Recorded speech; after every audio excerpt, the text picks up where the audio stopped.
নমস্কার, আমি সুকৃতি দান। আশা করি আপনারা সবাই ভালো আছেন। আপনারা সবাই দেখছেন অ্যাস্ট্রো সলিউশন। আজকে আমি আলোচনা করব যে সমস্ত বৃশ্চিক রাশি বা লগ্নের ক্ষেত্রে জুন মাসে বিশেষ কিছু দিক থেকে সার্বিক একটা পরিবর্তনের সম্ভাবনা রয়েছে। আপনাদের জীবনে অনেক কিছু নেগেটিভিটির মধ্যেও জুন মাসে এমন কিছু পরিবর্তন আমি পরবর্তীকালে বোর্ড ওয়ার্কে আপনাদের টোটালি জুন মাসে রাশিফলের আলোচনা করব। কিন্তু তবুও মেইন যে পরিবর্তনগুলো জুন মাসে বৃশ্চিক রাশি বা লগ্নের চতুর্থ দশমে রাহুকেতু বা কালসর্প যোগের বিরুদ্ধে একটা পজিটিভ ফল দেবে। শুধুমাত্র যদি পজিটিভ বলি জিনিসটা ভুল হবে। আমি সুকৃতি দান সবসময় বৃশ্চিক রাশিকে সার্বিকভাবে সত্যটা সত্য এবং যেই জায়গাটা নেগেটিভ রয়েছে সেই জায়গাটা বোঝাই। কারণ সত্য অনুসন্ধান করতে গিয়ে এসে আমি অনেক কিছু দেখতে পাই এবং যেগুলো দেখি আপনাদের কাছে কিন্তু বলি। ওই শুধুমাত্র ভালো বললাম বা শুধুমাত্র খারাপ বললাম, আলটিমেট আপনাদের ক্ষেত্রে কিছু মিলল না। আপনাদের ক্ষেত্রে সার্বিক ব্যাপারগুলো যেটা বলা দরকার সেগুলো বলি এবং প্রকৃতভাবে বৃশ্চিক রাশি নিয়ে এমন কিছু কথা বলবো যেগুলো আপনারা কিন্তু অনেক ক্ষেত্রে পজিটিভ ইম্প্যাক্ট আপনার লাইফে কিন্তু ডেফিনেটলি ভাবে পাবেন। তাই অনুষ্ঠানটিকে মন দিয়ে শুনে এবং বোঝার চেষ্টা করুন। প্রথমে হলো দেখুন, জুন মাসে অলরেডি চতুর্থ দশমে রাহুকেতু এখানে কিন্তু শরীর, মন, মানসিকতা এবং সেই সঙ্গে পরিবার রিলেটেড দিক থেকে এবং কর্ম রিলেটেড দিক থেকে কিছু না কিছু সমস্যা বৃশ্চিক রাশি বা লগ্নের মানুষকে কিন্তু অবশ্যই ভোগ করতে হচ্ছে।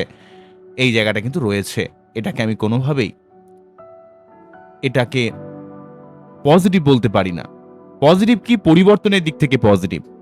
পজিটিভ কোন জায়গাটা রয়েছে সেটা হচ্ছে প্রথমের দিক থেকে রাহুকেতু 2025-এর মে থেকে যে শুরু করেছিল এবং 2026-এর 5ই ডিসেম্বর পর্যন্ত এই যে অবস্থান রয়েছে, প্রথমের দিকে যতটা নেগেটিভ থাকে পরবর্তীকালে পরিবার এবং কর্ম রিলেটেড অনেক পরিবর্তন কিন্তু বৃশ্চিকের জীবনে ওয়েট করছে এবং কালসর্প যোগের জন্য অত্যন্ত অস্থিরতা এবং একটা পাজল অবস্থা বৃশ্চিককে কিন্তু ফিল করতে হচ্ছে। এই নিয়ে বারে বারে প্রতিটা ভিডিওতে আপনাদের অবগত করেছি।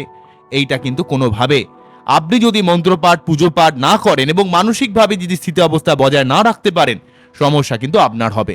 তবে অনেক অনেক ক্ষেত্রে যদি বৃশ্চিক একটু ধৈর্যশীল হন, পরিশ্রমী হন, লেগে থাকেন, ঈশ্বরের উপর ভক্তি রাখেন, অনেক অনেক ক্ষেত্রে আপনার জীবনে শুভ পরিবর্তনের বাতাবরণ কিন্তু তৈরি করবে।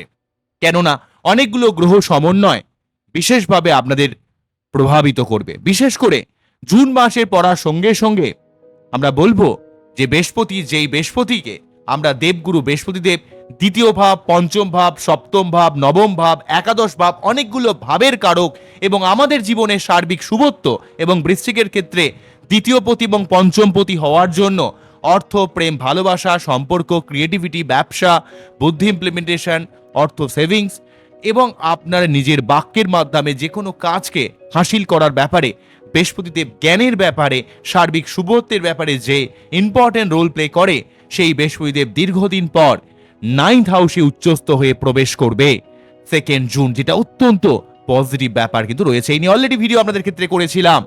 এখানে আরো কিছু কথা বলবো। বৃহস্পতির এই যে অবস্থান, নবম ভাবে এই অবস্থান, উচ্চস্থ অবস্থান এবং বৃহস্পতির মতো এমন একটি আধ্যাত্মিক প্ল্যানেট যখন নবম ভাব ভাগ্যস্থানকে প্রভাবিত করে, তখন অটোমেটিক্যালি ভাবে আপনার ভাগ্য অনেক দিক থেকে একটা পজিটিভ দিক থেকে পরিবর্তন কিন্তু ঘটবে। যদিও চতুর্থ দশমে রাহুকেতুর প্রভাব, রাহুকেতুর দিক থেকে ডিস্টার্ব রয়েছে, কালশুভ যুগের জন্য একটা অস্থিরতা রয়েছে, এটা আমি কখনোই অস্বীকার করতে পারি না। কিন্তু বৃশ্চিকের নবম ভাবে বৃহস্পতি উচ্চস্থ হয়ে অবস্থান আধ্যাত্মিকতার দিক থেকে, জীবনের ভাগ্যোন্নতির দিক থেকে, অর্থকেন্দ্রিক দিক থেকে, রিলেশনশিপের দিক থেকে, প্রেম ভালোবাসার দিক থেকে, আপনার জীবনে মানসিক শান্তি বা মানসিক পরিতৃপ্ততার দিক থেকে, ভাগ্যোন্নতির দিক থেকে বা আপনার বিদেশ যাত্রা, কোনো জায়গায় ভ্রমণ, শত্রুতা নির্মূল করা, লোন শোধ করা, অনেকগুলো জায়গায় আপনি ভাগ্যোন্নতি বলতে যে জিনিসটা মনে করছেন, সেই জায়গায় বৃহস্পতিদেব আপনার জীবনে একটা বিশেষভাবে পজিটিভ রোল প্লে কিন্তু করবেই করবে। বৃহস্পতিদেবের এই অবস্থানকে সম্পূর্ণভাবে পজিটিভভাবে কাজে লাগানোর জন্য আপনাদের অবশ্যই আপনার বার্চারে বৃহস্পতির অবস্থানকে ভালো থাকতে হবে। যদি আপনার বার্চারে বৃহস্পতির অবস্থান ভালো না হয়, তাহলে নৈতিক পথে, সৎ পথে চলতে হবে এবং আপনার মধ্যে যা রয়েছে, অ্যাকচুয়ালি আপনার যা প্রকৃত রূপ, সেই জিনিসটা নিয়ে আপনাকে ভালো থাকতে হবে। ওই মেকিপোনা সবসময় একটা ফেক লোককে দেখনদারি ব্যাপার, যা আপনি জানেন না সেই নিয়ে মিথ্যে বড়াই করা, এই সার্বিক ব্যাপার থেকে আপনাকে সরে থাকতে হবে এবং প্রকৃত আপনার যা দুর্বলতা, যেই জায়গাটা আপনার চেঞ্জ করা উচিত, যেই জায়গায় আপনার সম্পূর্ণ ফোকাস বা মনোনিবেশ করা উচিত, যেই জায়গায় আপনার কনসেন্ট্রেশন রাখা উচিত, সেই জায়গায় আপনাকে রেখে জীবনে সার্বিকভাবে এগিয়ে চলতে হবে। কেননা দেবগুরু বৃহস্পতিদেব যেহেতু একটা আধ্যাত্মিক প্ল্যানেট এবং বিষ্ণুদেবের সঙ্গে একটা সম্পর্কিত, কেননা দেবগুরু বৃহস্পতিদেব মনে হচ্ছে আমাদের এক্সপ্যানশন, জীবনের সার্বিক পরিতৃপ্ততা, সার্বিক উন্নতি, আমাদের ভাগ্য যে জায়গায় যেন সহযোগিতা করে না, সেই জায়গায় একটা সার্বিক সহযোগিতার অবস্থা কিন্তু তৈরি করবে। উচ্চস্থ বৃহস্পতি নবমভাবে মানে এক তো আধ্যাত্মিক দিক থেকে, কর্মের দিক থেকে, আপনার জীবনে আর্থিক উন্নতির দিক থেকে, আপনার উচ্চশিক্ষার দিক থেকে, গবেষণার দিক থেকে, অনেক দিক থেকে বৃহস্পতিদেব কিন্তু শুভ প্রভাব বর্তাবে। যদি বৃহস্পতি আপনার বাচ্চারে ভালো না থাকে, তাহলে প্রতি বৃহস্পতিবার নিরামিষ খান এবং এই সময়গুলো বিশেষ করে 2 জুন থেকে 31 অক্টোবর যেই সময়কালে বৃহস্পতিদেব নবমভাবে উচ্চস্থ হয়ে অবস্থান করছে, সেই সময়টাকে থেকে বৃহস্পতিদেবের দিক থেকে পজিটিভ ফল পাওয়ার জন্য আপনারা অবশ্যই বৃহস্পতিদেবের মন্ত্র পাঠ করবেন। ওং দেবতানাং বৃষ্ণাঞ্চং গুরু কানেকশন নিভং বন্দে ভূতং তিলোকে সংতং নামামি বৃহস্পতিম। এই মন্ত্র পাঠ করে তার যে বীজ মন্ত্র ওং গ্রাম গ্রীম গ্রাম সাহা গুরুবে নমঃ, এই মন্ত্র পাঠ করবেন।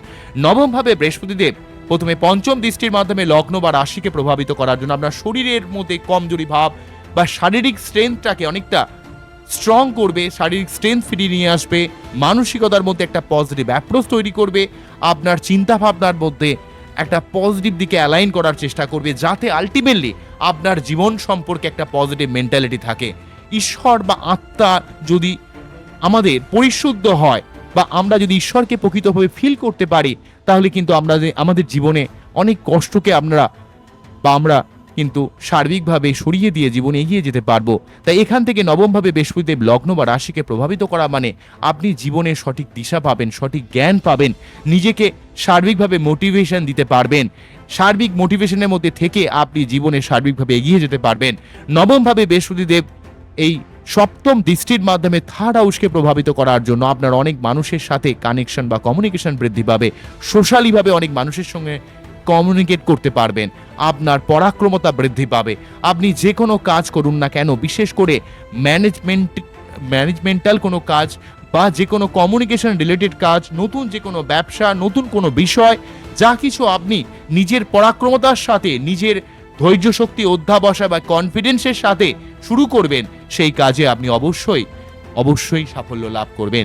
অন্যদিক থেকে পঞ্চম ভাবে বৃহস্পতিদেব নবম ভাব থেকে নবম দৃষ্টির মাধ্যমে পঞ্চম ভাবকে, নিজের ঘরকে প্রভাবিত করার জন্য আপনার পড়াশোনার দিক থেকে, সন্তানের দিক থেকে, প্রেম ভালোবাসা, ক্রিয়েটিভিটি, রিলেশনশিপ, ঐশ্বরিক সাহায্য, আপনি জীবনের মেন যে সেগমেন্টে দাঁড়িয়ে রয়েছেন, যদি আপনি স্টুডেন্ট হন তাহলে পড়াশোনার ক্ষেত্রে বলবো, যদি আপনি প্রেমের জন্য দীর্ঘদিন চেষ্টা করছেন, ভালো কোনো সম্পর্ক ক্রিয়েট করতে পারছেন না, তো সম্পর্কের জায়গাতে, বা আপনার অলরেডি বিবাহিত বৈবাহিক সম্পর্কের মধ্যে যে রোমান্টিকতা, বা যারা দীর্ঘদিন ধরে সন্তান প্ল্যানিংয়ের জন্য ভাবছেন বা ফ্যামিলি প্ল্যানিংয়ের চিন্তা ভাবনা করছেন, সেই জায়গায় আপনাকে পজিটিভ একটা ফল দিতে পারে। অন্যদিক থেকে ব্যবসায়িক দিক থেকে, ক্রিয়েটিভিটির দিক থেকে, বুদ্ধি ইমপ্লিমেন্টেশনের ব্যাপারে, সঠিক প্ল্যানিং এর ব্যাপারে বৃহস্পতিদেব আপনাদের জীবনে সার্বিক একটা শুভত্বের অবস্থা কিন্তু তৈরি করে দেবে। তাহলে এখানে বৃহস্পতিদেবের দিকটাকে পজিটিভ ভাবে আপনার জীবনে একটা সার্বিক পজিটিভ ইম্প্যাক্ট দিচ্ছে, যেটাকে আপনাদের জীবনে সার্বিকভাবে কাজে লাগানো উচিত বলে আমি মনে করি। অন্যদিক থেকে শুক্রদেব 8ই জুন পর্যন্ত অষ্টম ভাবে অবস্থান করে কিছুটা নেগেটিভ হয়ে থাকছে, কিন্তু 8ই জুনে আমরা দেখব শুক্রদেব নবম ভাবে বৃহস্পতির সঙ্গে যুক্ত হবে, সপ্তম পতির সঙ্গে পঞ্চম পতি নবম ভাবে আপনার জীবনে লাক্সারিয়াস লাইফ, আপনার জীবনে প্রেম ভালোবাসা, আপনার জীবনে অর্থ লাভ, আপনার জীবনে সার্বিক জায়গায়, সঠিক জায়গায় অর্থ ইনভেস্টমেন্ট, আপনার লাইফ পার্টনারের সহযোগিতা, আপনার জীবনে কামনা বাসনা, প্রেম ভালোবাসা, রিলেশনশিপ, রোমান্টিকতা, অর্থ লাভ, ভোগের দিক থেকে সার্বিক ব্যাপারে শুক্র বৃহস্পতি যোগ আপনার জীবনে সার্বিকভাবে একটা পজিটিভ বাতাবরণ তৈরি করবে। এই যে 8ই জুন থেকে শুক্রদেব অবস্থান করছে বৃহস্পতি দেবের সঙ্গে, যেটা নবম ভাবে, এই সময়টা আপনার জীবনে অর্থ, প্রেম ভালোবাসা এবং আপনার জীবনে ব্যবসা থাকলে বা আপনার জীবনে মানুষের সঙ্গে সার্বিক ডিলিংটাকে অনেকটা পজিটিভ করে দেবে। অনেক ভালো ভালো মানুষ আপনার জীবনে উন্নতির ক্ষেত্রে আপনাকে হেল্প করবে। অন্য দিক থেকে বলতে গেলে মঙ্গলকে আমরা মোটামুটিভাবে 21 তারিখ পর্যন্ত পাচ্ছি, যেই মঙ্গলদেব 11ই মে থেকে 21শে জুন পর্যন্ত 21শে জুন পর্যন্ত মঙ্গলদেব ষষ্ঠভাবে সক্ষেত্রী হয়ে অবস্থান করছে বৃশ্চিক রাশি বা লগ্নের ক্ষেত্রে। ষষ্ঠপতি এবং লগ্নপতি বা রাশিপতি ষষ্ঠ স্থানে সক্ষেত্রী হওয়ার জন্য শত্রুতা নির্মূল করবে, লোন শোধ করবে, শারীরিক সমস্যাকে নির্মূল করবে। যে কোনো চাকরি বা ইন্টারভিউ সংক্রান্ত ব্যাপারে মঙ্গলদেব কিন্তু আপনার জীবনে সার্বিক কম্পিটিশনে সার্বিক জয়লাভ করার দিক থেকে মঙ্গলদেব বিশেষভাবে পজিটিভ হেল্প করবে, পজিটিভভাবে রোল প্লে করবে। তাই নবমভাবে বৃহস্পতি শুক্রের প্রভাব, যেখানে অলরেডি শুক্রদেব নিজে সপ্তমপতি, সে কিন্তু আপনার জীবনে অর্থ বা সম্পর্কের জায়গায় বা আপনার লাইফ পার্টনারের জীবন থেকে সহযোগিতা, লাইফ পার্টনারের দিক থেকে হেল্প এবং আপনার জীবনে ভাগ্যোন্নতিতে সার্বিক হেল্প এবং মঙ্গলের সক্ষেত্রী প্রভাব আপনার জীবনকে বিশেষভাবে প্রভাবিত করবে। অন্য দিক থেকে আমরা 15ই জুন পর্যন্ত সূর্যদেবকে সপ্তমভাবে দেখব, যার জন্য ঊর্ধ্বতন কোনো কর্তৃপক্ষের সহযোগিতা বা আপনার উচ্চ পদে কোনো আসীন ব্যক্তি আপনার জীবনে অনেকটা হেল্প করবে এবং এমন কোনো মানুষের সঙ্গে পরিচয় হতে পারে যেই মানুষ উচ্চপদস্থ কোনো ব্যক্তি বা উচ্চপদস্থ কোনো মানুষ আপনার জীবনে সঠিকভাবে দিশা দেখাবে এবং আপনার মান সম্মান, আপনার জীবনে নাম ফ্রেমের দিক থেকে 15ই জুন পর্যন্ত সূর্যদেবের সপ্তমভাবে অবস্থান আপনার জীবনে কিন্তু যথেষ্ট পজিটিভ রোল প্লে করবে। এমনকি ব্যবসা বাণিজ্য থাকলে যেখানে আপনার একটা গুডউইলের দরকার হয়, একটা নাম ফ্রেমের দরকার হয়, সেই নাম ফ্রেমের জায়গায় যারা কোনো পলিটিক্যাল দলের সঙ্গে যুক্ত রয়েছেন সেই জায়গাও কিন্তু সপ্তমভাবে রবি যথেষ্ট পজিটিভ ফল দেবে। এত কিছুর মধ্যেও কাল সর্বযোগের প্রভাব, অনেকগুলো গ্রহের প্রভাব, রাহু কেতুর এক সাইডে সব গ্রহগুলো অবস্থান করছে। রাহু রয়েছে 4th হাউসে, 10th হাউসে কেতু, পঞ্চমে শনি, ষষ্ঠে মঙ্গল, সপ্তমে সূর্যদেব এবং বুধ শুক্র, অষ্টম এবং নবমে বৃহস্পতিদেব এইভাবে অবস্থান করছে। দশমে কেতু এবং একাদশ থেকে দ্বিতীয় স্থান পর্যন্ত মোটামুটি, একাদশ ভাব থেকে তৃতীয় স্থান পর্যন্ত মোটামুটি ফাঁকা থাকার জন্য যখন যখন চন্দ্র রাহু কেতুর এক সাইডে থাকছে তখন তখন কালসর্প যোগটাকে কিছুটা খণ্ডন করার চেষ্টা করছে, কিন্তু প্রকৃতভাবে চন্দ্রের ক্ষমতা খুবই সীমিত। তাই চন্দ্র এতগুলো বড় বড় প্ল্যানেটের বিরুদ্ধে কখনই কালসর্প যোগকে ভাঙতে পারে না, কিছুটা ভাঙার চেষ্টা করে মাত্র।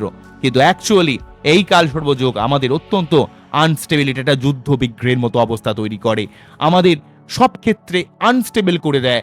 এবং সার্বিকভাবে বলতে গেলে শনি পঞ্চমে থাকার জন্য পড়াশোনা কেন্দ্রিক ব্যাপারে, প্রেমের ব্যাপারে, সম্পর্কের ব্যাপারে, সন্তানের ব্যাপারে আপনাকে অনেক দায়িত্বশীল হতে হবে।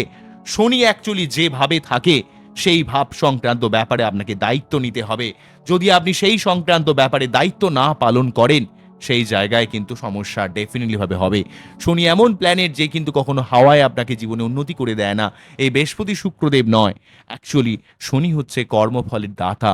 আপনার জীবনে কর্ম, আপনার জীবনে নিষ্ঠা, আপনার জীবনে ধৈর্য শক্তি, আপনার লেগে থাকা, সঠিক ইনফরমেশন গ্যাদার করা, সঠিক পথে চলা, এগুলোর উপর কিন্তু শনির কার্যকতাকে নির্ভর করে। শনি এমন প্ল্যানেট, শুধুমাত্র আপনি শনিদেবকে হা শনিদেব করলেই কিন্তু শনিদেব আপনার প্রতি প্রসন্ন হয় না। শনি প্রসন্ন করা মানে শনি যেভাবে গিয়ে বসেছে সেই ভাব সংক্রান্ত ব্যাপারে, বিশেষ করে আপনার বাচ্চাদের শনি যে ঘরে অবস্থান করছে সেই ঘরে সেই ভাব সংক্রান্ত ব্যাপারে আপনাকে কিন্তু অনেক লেগে থাকতে হবে। তাই কালসর্প যোগের প্রভাব এবং অন্য দিক থেকে শনি পঞ্চমে থাকার জন্য কিছু কিছু ক্ষেত্রে একটু মাইন্ড রিলাক্টেন্ট হয়ে যাচ্ছে, মাঝে মাঝে আপনার একঘেয়ে হয়ে যাচ্ছে, আপনাকে আনরোম্যান্টিক করে দিচ্ছে, আপনাকে মাঝে মাঝে একটু মন্দ বুদ্ধি বা ধীর বুদ্ধি যেটা বলি, কোথাও বুদ্ধি ইমপ্লিমেন্টেশন একটু সময় লেগে যাচ্ছে, উপস্থিত বুদ্ধি খাটাতে সমস্যা হচ্ছে, এই জায়গাগুলো থেকে সমস্যা করছে। মেনলি রাহু কেতুর প্রভাব, কালসর্পযোগের প্রভাব সব থেকে বেশি চাপের মধ্যে রেখেছে। এবং এমন অবস্থায় বৃহস্পতি শুক্র যোগ নবম ভাবে এবং মঙ্গলের 21 তারিখ পর্যন্ত, 11ই মে থেকে 21শে জুন পর্যন্ত ষষ্ঠভাবে সক্ষেত্রী অবস্থান বৃশ্চিক রাশি বা লগ্নের জীবনে একটা সার্বিকভাবে কিন্তু অনেক দিক থেকে পজিটিভ রোল প্লে করছে। তাই এই সময়কে সার্বিকভাবে কাজে লাগান, জীবনে উন্নতি করুন, এগিয়ে চলুন। আশা করবো আপনাদের জীবনে অবশ্যই ভালো কিছু হবে।